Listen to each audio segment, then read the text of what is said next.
नमस्कार, योग संगम की बेसिक योगा सीरीज के डे 9 में आपका स्वागत है और आज हम अभ्यास करेंगे बटरफ्लाई पोज यानी कि तितली आसन और मार्जरी आसन। ये दोनों ही अभ्यास हमारे कमर दर्द में बहुत लाभकारी हैं क्योंकि तितली आसन के अभ्यास से हमारी थाइज, कमर का निचला हिस्सा और हमारे हिप जॉइंट्स इनको मजबूती मिलती है। साथ ही साथ इनमें ब्लड सर्कुलेशन बेहतर तरीके से होता है। वहीं मार्जरी आसन हमारे कमर दर्द के लिए लाभकारी है और हमारी रीढ़ की हड्डी को मजबूती देता है। यह हमारी नेक और बैक पर सकारात्मक प्रभाव डालता है।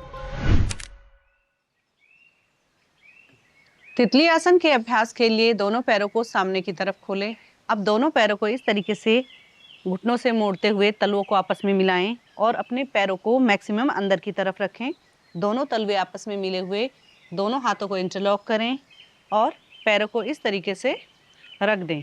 हाथ बिल्कुल सीधे और खींचे हुए, कमर गर्दन सीधी सामने। अगर आप धीरे धीरे अभ्यास कर रहे हैं तो श्वास भरते हुए पैरों को ऊपर और श्वास निकालते हुए नीचे, श्वास भरते हुए ऊपर, श्वास निकालते हुए नीचे। और यदि आप लयबद्ध तरीके से अभ्यास कर रहे हैं तो श्वासों की गति सामान्य रखें और अभ्यास करें इस प्रकार से। आंखों को बंद रख सकते हैं या फिर खोल सकते हैं। इस तरीके से अभ्यास दोहराते रहें। इस प्रकार कम से कम 30 सेकंड से लेकर 1-1.5 मिनट तक अभ्यास जरूर करें। तितली आसन के अभ्यास से पीसीओएस और पीसीओडी की समस्याएं दूर होती हैं और जिन महिलाओं को पीरियड्स इनरेगुलर रहते हैं, अगर वो तितली आसन का अभ्यास करते हैं तो उनके पीरियड्स नियमित होते हैं, रेगुलर होते हैं। मार्जरी आसन के अभ्यास के लिए टेबल टॉप पोज में आए।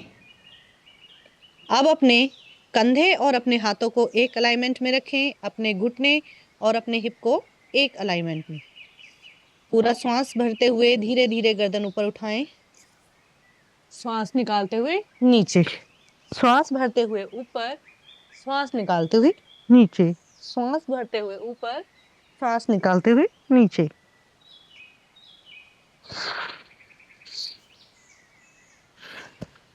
मार्जरी आसन का अभ्यास सर्वाइकल पेन में बहुत ही लाभकारी है। इसी के साथ यह हमारी रीढ़ की हड्डी में खिंचाव पैदा कर तनाव को कम करता है। अगर आप भी हमारे साथ नियमित रूप से योगाभ्यास कर रहे हैं और किसी भी योगाभ्यास में आपको कोई परेशानी हो रही है तो आप कमेंट बॉक्स में लिखकर पूछ सकते हैं। इसी के साथ मिलते हैं कल के डे 10 में, जिसमें हम 2 नए और आसनों का अभ्यास सीखेंगे जो है जानु शीर्षासन और भ्रू नमन आसन।